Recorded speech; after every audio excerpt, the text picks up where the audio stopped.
A refractive indices of water and glass are 4/3 and 3/2 respectively. A ray of light traveling in a water is incident on the water glass interface at 30 degree. The angle of refraction is.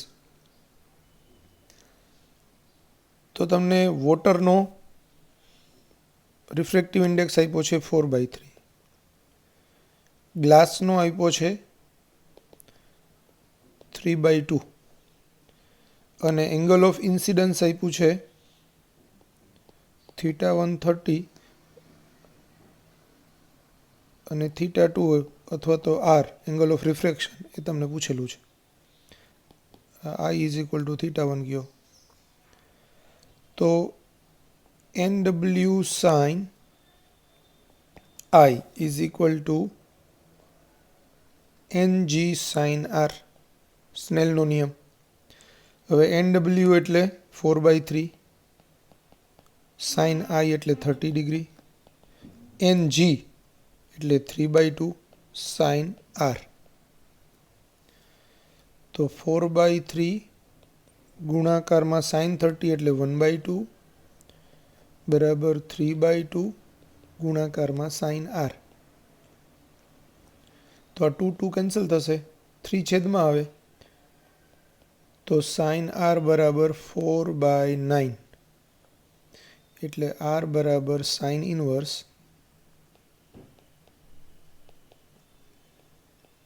4/9. હવે આપણને એમ થાય sir sine inverse 4/9 તો ઓપ્શનમાં છે જ નહીં, પણ option smartly આપેલો છે, ઉપર નીચે બે વડે ગુણી નાખો તો 8/18 થાય કે નહીં. તો આપણો આન્સર છે R is equal to sine inverse 8/18 એટલે એ.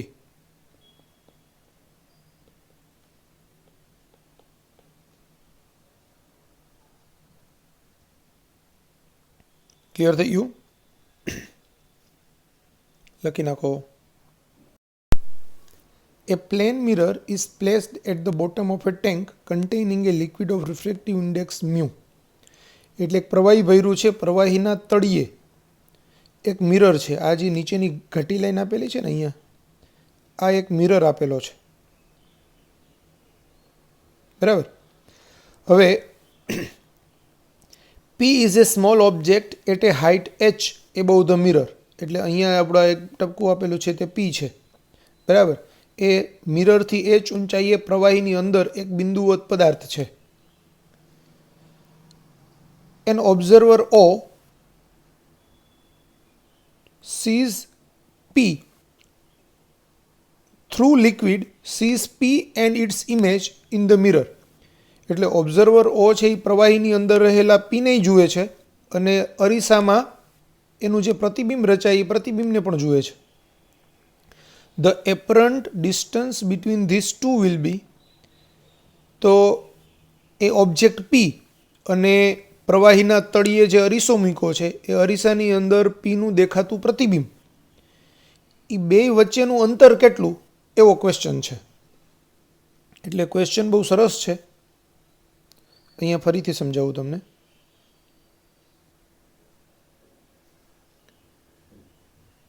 આ એક પાત્ર છે, પાત્રની અંદર આપણે એક અરીસો મૂકીએ છીએ અહીંયા તળિયે,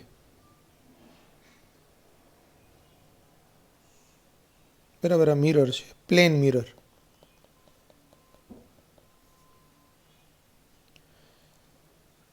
હવે પાત્રની અંદર અહીંયા પ્રવાહી ભરેલું છે.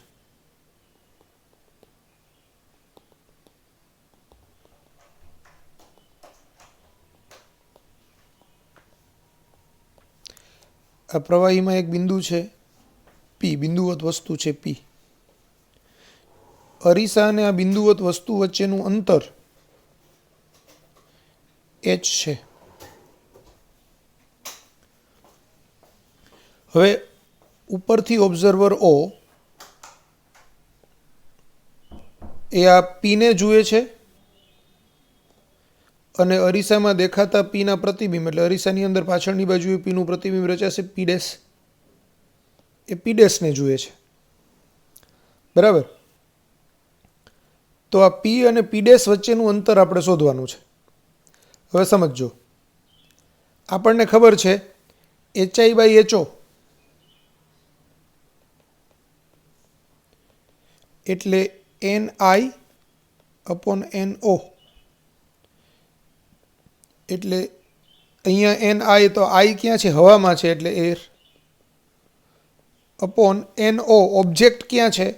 તો કે પ્રવાહીમાં છે, કે જેનો રિફ્રેક્ટિવ ઇન્ડેક્સ મ્યુ છે, એટલે આ મ્યુ. પણ NAir એટલે 1 અને આ મ્યુ. એટલે પ્રવાહીને હવામાંથી જ્યારે કોઈ બી પ્રવાહીમાં તમે જુઓ ત્યારે આ HO/μ થાય. હવે આ HO ડિસ્ટન્સ શું છે અહીંયા? તો સમજો,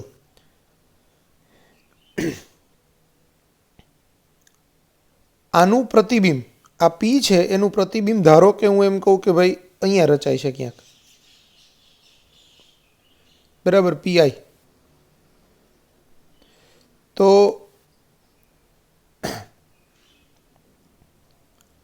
આ પ્રતિબિંબની ઊંચાઈ કેટલી થાય, એટલે પ્રવાહીથી ઊંડાઈ કેટલી થાય, એને આપણે HI કહીએ. તો HI એટલે પ્રતિબિંબની ઊંડાઈ HO.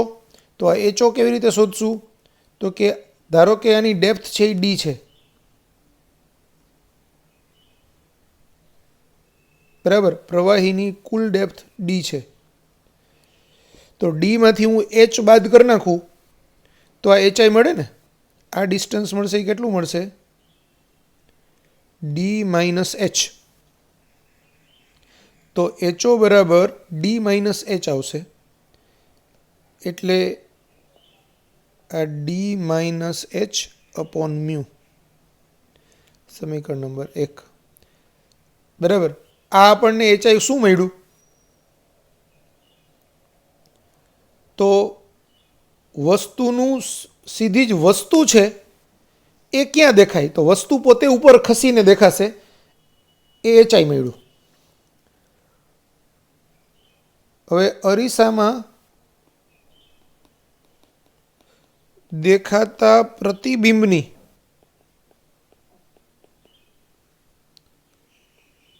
આભાસી ઊંડાઈ, આ છે ને એ વસ્તુની આભાસી ઊંડાઈ હતી.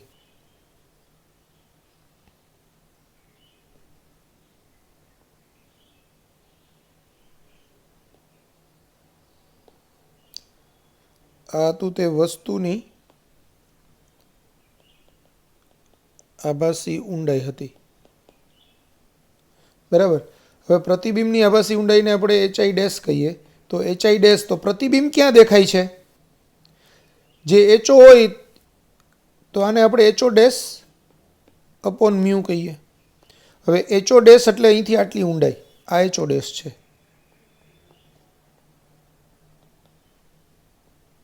બરાબર. તો HO' એટલે આ ડિસ્ટન્સ D વત્તા પ્રતિબિંબ જેટલી ઊંચાઈ એ P જેટલી વસ્તુ ઊંચાઈ હોય એટલે જ ઊંડાઈ એવડું એનું પ્રતિબિંબ હોય, એટલે H.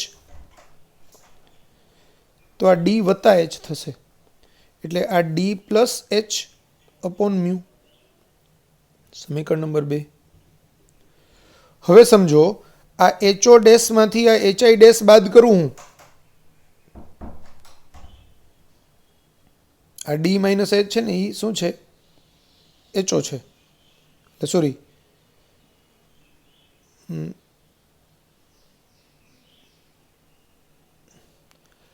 આપણે HI' માંથી HI બાદ કરું, કારણ કે મને આનું પ્રતિબિંબ ક્યાંક અહીંયા દેખાવાનું છે અને આનું પ્રતિબિંબ મને અહીંયા દેખાવાનું છે. તો આ બે વચ્ચેનું ડિસ્ટન્સ મારે શોધવું હોય તો મારે શું કરવું પડે? આ છે એ HI છે અને અહીંથી આ ડિસ્ટન્સ છે તે HI' છે. તો આ HI' માંથી આ HI બાદ કરું તો મને આ બે વચ્ચેનું ડિસ્ટન્સ મળે. આને હું PI' બિંદુ કહું અને આને PI કહું, ઇમેજ એટલે PI. તો PI' માંથી આ PI વચ્ચેનું ડિસ્ટન્સ મારે શોધવું હોય તો ઉપરથી લઈને અહીંયા સુધીનું ડિસ્ટન્સ અને ઉપરથી લઈને આ PI સુધીનું ડિસ્ટન્સ, એટલે કે HI' - HI કરું તો મને બે વચ્ચેનું ડિસ્ટન્સ મળે. તો પી ડેશ ડિસ્ટન્સ બરાબર HI ડેશ માઇનસ HI, એટલે કે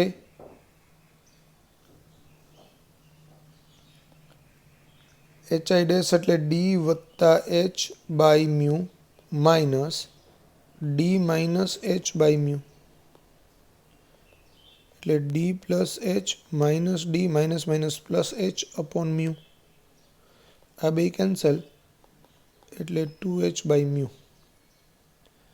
તો આપણને આન્સર આવશે 2h બાય મ્યુ, એટલે આન્સર આવશે બી.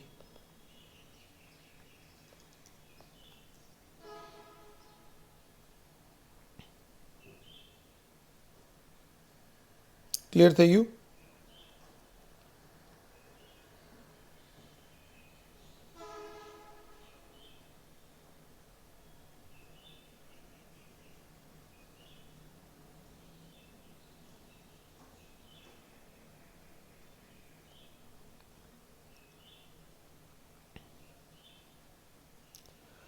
આને બીજી રીતે સમજવું હોય તોય સમજી શકાય એમ છે. એકદમ શોર્ટકટમાં સીધો જ દાખલો મોઢે થઈ જાય, કોઈ ગણતરી કરવાની જરૂર નથી. સર તો એ જ શીખડાવે ને પહેલાં, પણ આ એની સાચી રીત છે. બીજી રીત આમ સમજી શકાય. હવે કંઈક નવો કલર લઈ લઉં.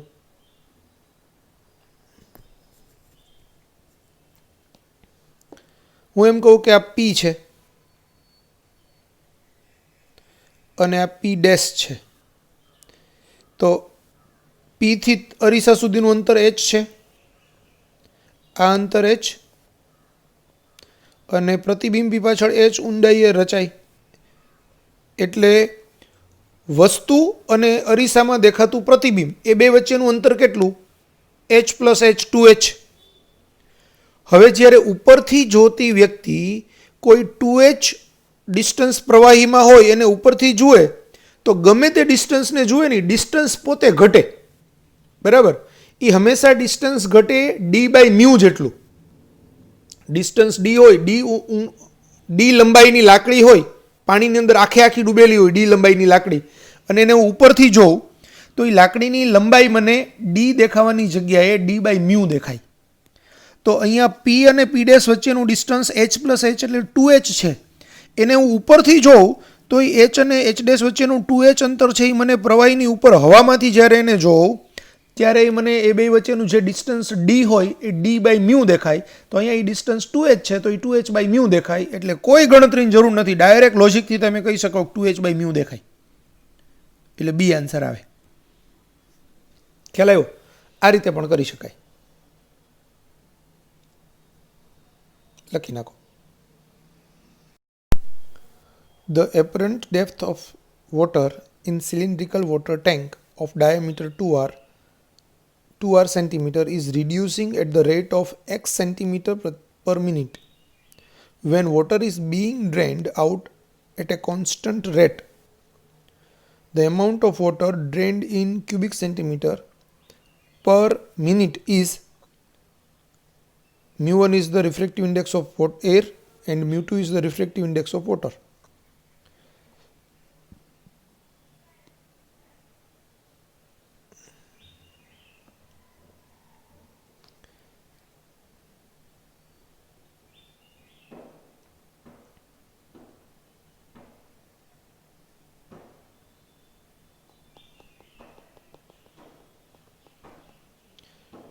તળિયું છે એમાં કાણું છે, એમાંથી સતત પાણી એમ બહાર નીકળે છે. અહીંયા વોટર લેવલ છે,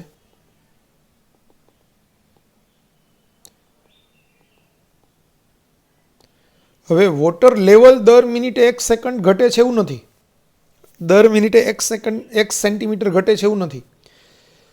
ઉપરથી આપણે જોઈએ તો એનું જે તળિયું છે એ તળિયું સહેજ ઊંચું આવેલું જણાશે. એની સાચી ઊંડાઈની જગ્યાએ કંઈક તળિયું અહીંયા દેખાશે મને.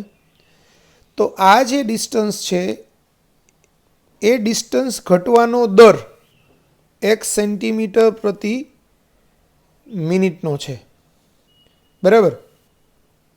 એટલે ટૂંકમાં એની આભાસી ઊંડાઈ બદલાવાનો દર અથવા તો આભાસી ઊંડાઈ ઘટવાનો દર 1 સેન્ટીમીટર પ્રતિ મિનિટ છે. આભાસી ઊંડાઈ ઘટવાનો દર બરાબર x સેન્ટીમીટર પ્રતિ મિનિટ. અને તમને એમ પૂછેલું છે કે દર સેકન્ડે એમાંથી કેટલા કદ દર મિનિટે એમાંથી કેટલા કદનું પ્રવાહી બહાર નીકળશે, એટલે કે પ્રવાહી બહાર નીકળવાનો દર ક્યુબિક સેન્ટીમીટર પ્રતિ મિનિટમાં આપણે શોધવાનું છે. તો હવે આપણને ખબર છે કે ભાઈ ઉપરનો રિફ્રેક્ટિવ ઇન્ડેક્સ μ1 છે હવાનો, અને પાણીનો છે તે μ2 છે. તો સૂત્ર હતું HI/HO બરાબર NI/NO. એટલે I શેમાં છે, અહીંયા હવામાં આંખ છે એટલે N હવા એના છેદમાં N પ્રવાહી, અથવા તો અહીંયા વોટર છે તો પાણી. બરાબર. હવે N હવા એટલે μ1 અને N પાણી એટલે μ2. બરાબર. તો HO બરાબર μ2/μ1 ઇન્ટુ HI થાય. હવે DHO/dt બરાબર μ2/μ1 dHI/dt. હવે આભાસી ઊંડાઈ ઘટવાનો દર એ x છે, પણ આભાસી ઊંડાઈ ઘટવાનો દર એટલે DHI/dt કહેવાય. તો DHI/dt એટલે 1 સેન્ટીમીટર પ્રતિ મિનિટ આપેલું છે. બરાબર. તો આને આપણે μ2/μ1 ઇન્ટુ x થાય. તો પ્રવાહી બહાર નીકળવાનો દર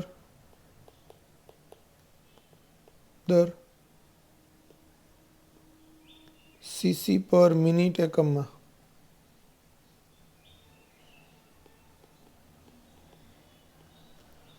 બરાબર πr² એનું ક્ષેત્રફળ ઇન્ટુ ઊંચાઈ. તો ઊંચાઈનો દર આપણે લઈ લઈએ એટલે DHO/dt એટલે πr² ઇન્ટુ μ2/μ1 ઇન્ટુ x. એટલે આપણો આન્સર આવશે x πr² μ2/μ1. તો x πr² μ2/μ1 એટલે આન્સર આવે B.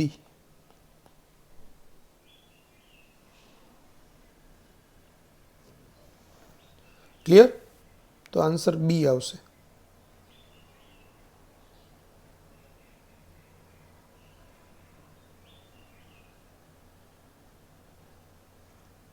કારણ કે આ આપણું છે તે HO છે, તો HOમાં ઘટાડાનો દર એટલે DHO/dt, અને એને આપણે એરિયાથી ગુણી નાખીએ તો એરિયા ઇન્ટુ DHO/dt એટલે છે એ પાણીનું બહાર નીકળવાનું કદ એનું દર થાય. એટલે પ્રવાહી બહાર નીકળવાનું દર એટલે કે volumetric flow rate of water which is escaping from container.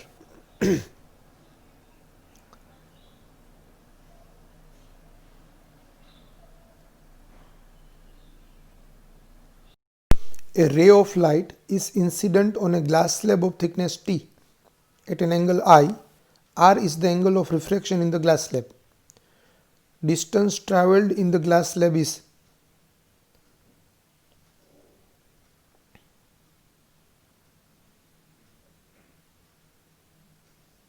Suppose આપણે એમ કહીએ કે આ ગ્લાસ સ્લેબ છે,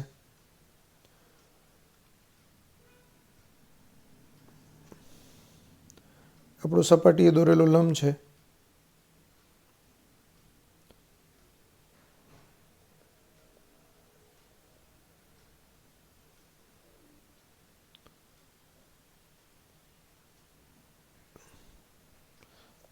આ આપાત કોણ છે તે I છે.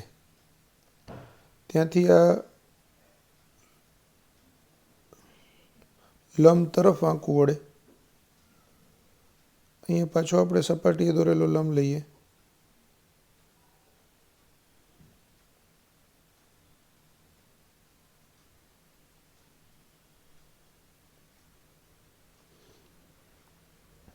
ગ્લાસના લંબથી પાછું દૂર તરફ જાય.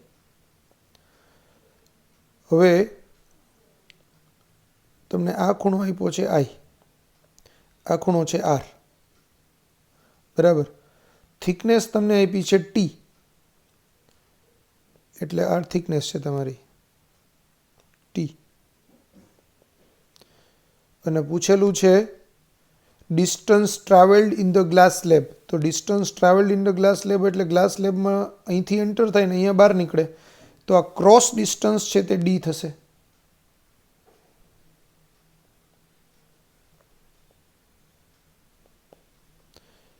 તો આ ડી તમને પૂછેલું છે. હવે બધા જુઓ ને તમે, ટી કોસ આર ને ટી ટેન આર ને, એટલે આર વાળા જ પ્રશ્ન છે, એટલે આઈ સાથે એને કંઈ લેવા દેવા જ નથી. તો આ ત્રિકોણની અંદર ડી આવતો હોય ને ટી આવતો હોય અને આર આવતો હોય એવું સૂત્ર આપણે લઈએ તો અહીંયા પાસેની બાજુ એટલે ટી છે અને કર્ણ એટલે ડી છે. તો પાસેની બાજુને કર્ણવાળું કયું સૂત્ર આવે? કોસનું આવે. તો કોસ આર એટલે પાસેની બાજુ છેદમાં કર્ણ. તો ડી બરાબર ટી અપોન કોસ આર. એકદમ ઇઝી ક્વેશ્ચન છે, એકદમ ઇઝી. તો આપણો આન્સર આવશે C.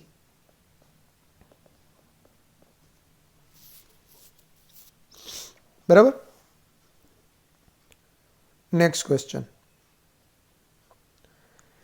A ray of light is incident on a thick glass slab of thickness T as shown in the figure. The emergent ray is parallel to the incident ray but displaced sideways by a distance d if the angles are small than d is. જો angles are small than d is તો એનું direct સૂત્ર બી છે. આપણને ખબર છે કે ભાઈ ગ્લાસ સ્લેબમાંથી જ્યારે કોઈ પ્રકાશનું કિરણ પાસ થાય તો એ લેટરલ શિફ્ટ અનુભવે. એ લેટરલ શિફ્ટનું સૂત્ર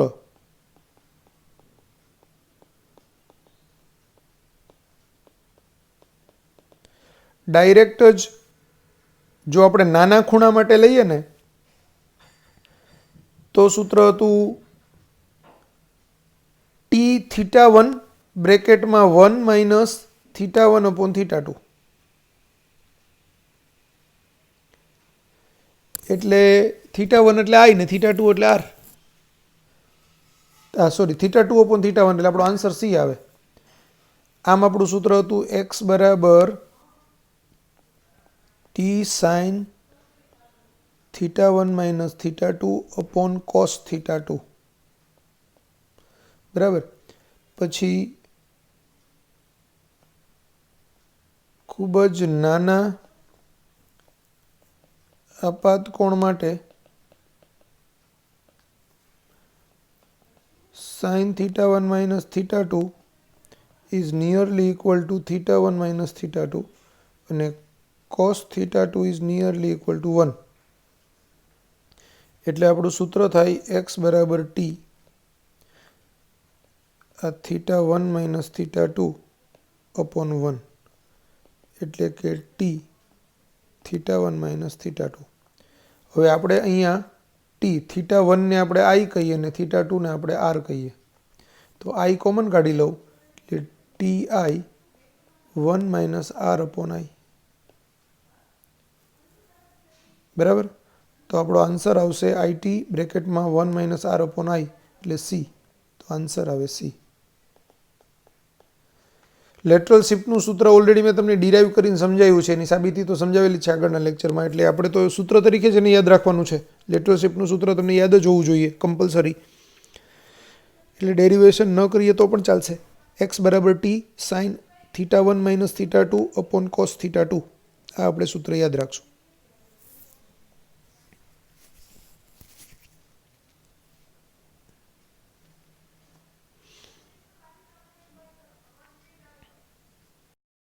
A ray of light is incident at the glass water interface at an angle I as shown in the figure.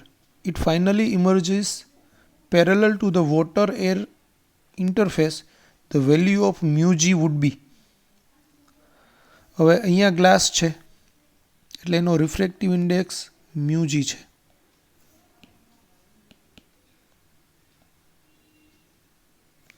અહીંયા મ્યુ ડબલ્યુ છે અને અહીંયા એર માટે 1 છે, બરાબર.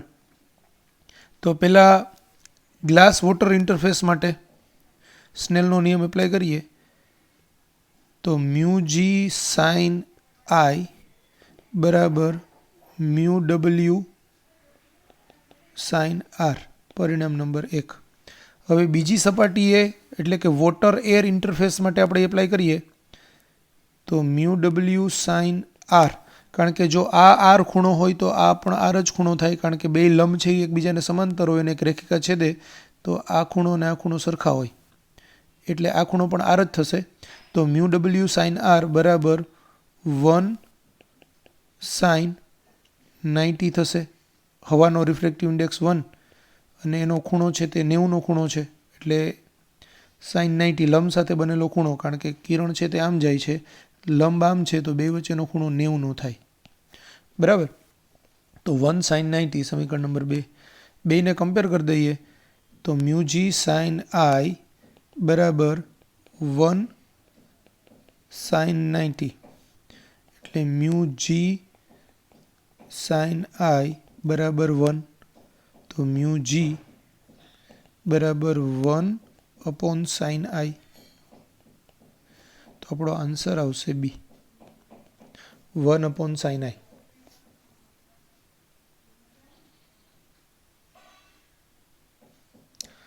તેત્રીસ નંબરનો question. A, B and C are the parallel sided transparent media of refractive index mu1, mu2 and mu3 respectively. They are arranged as shown in the figure. A ray is incident at an angle theta on the surface of separation of A and B, which is as shown in the figure. After the refraction into the medium B, the ray grazes the surface of separation of media B and C. Then sin theta is equal to. હવે સમજો કેવા શું માંગે છે કે અહીંયા 3 medium છે, એકનો રિફ્રેક્ટિવ ઇન્ડેક્સ મ્યુ1 છે, એમાંથી પ્રકાશનું કિરણ થીટા ખૂણે આપાત થાય છે. હવે મ્યુ2ની અંદરનો ખૂણો આપ્યો નથી, ધારો કે આપણે એને કહીએ કે આ ખૂણો થીટા 1 છે તો આ બાજુનો ખૂણો બી થીટા 1 થશે અને એમાંથી પછી બીજા મીડિયમમાંથી ત્રીજા મીડિયમમાં દાખલ થાય એટલે પ્રકાશનું કિરણ બે જે બી અને સી છે એની વચ્ચેની સપાટીને સમાંતર જાય છે. સમાંતર જાય છે એટલે આગલા દાખલાની જેમ જ છેલ્લો ખૂણો છે એ 90નો થશે.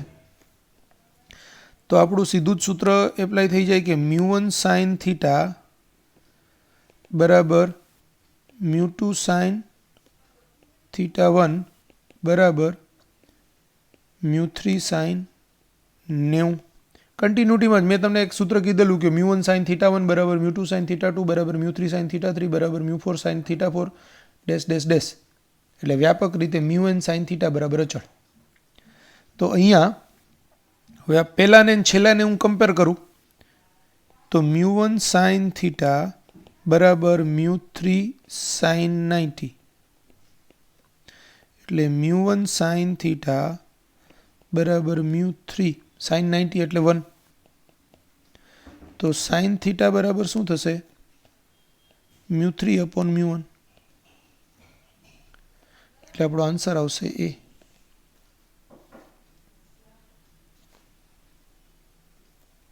Next question.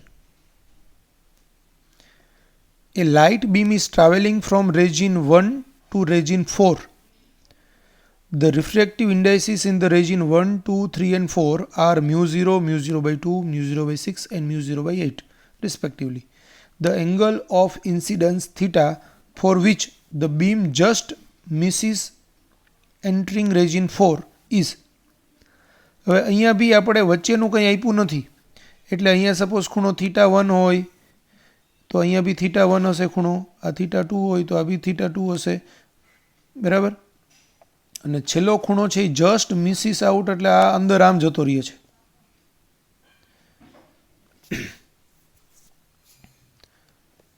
તો આપણું અહીંયા થશે શું mu0 sin થીટા બરાબર mu0 by 2 sin થીટા 1 બરાબર mu0 by 6 sin થીટા 2 બરાબર mu0 by 8 સાઇન 90. હવે વચ્ચેના સ્ટેપ તો એમનામ જ છે, એટલે આને અને આને કમ્પેર કરો, છેલ્લાને પહેલાને ને છેલ્લાને. કદાચ સીધું જ આ સૂત્ર લખી નાખો μ0 સાઇન થીટા બરાબર μ0/8 સાઇન 90 તો પણ ચાલે.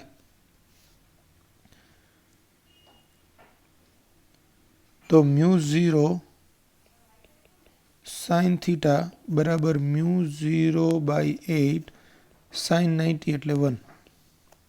આ μ0 કેન્સલ, એટલે સાઇન થીટા બરાબર 1/8. તો થીટા બરાબર સાઇન ઇનવર્સ 1/8.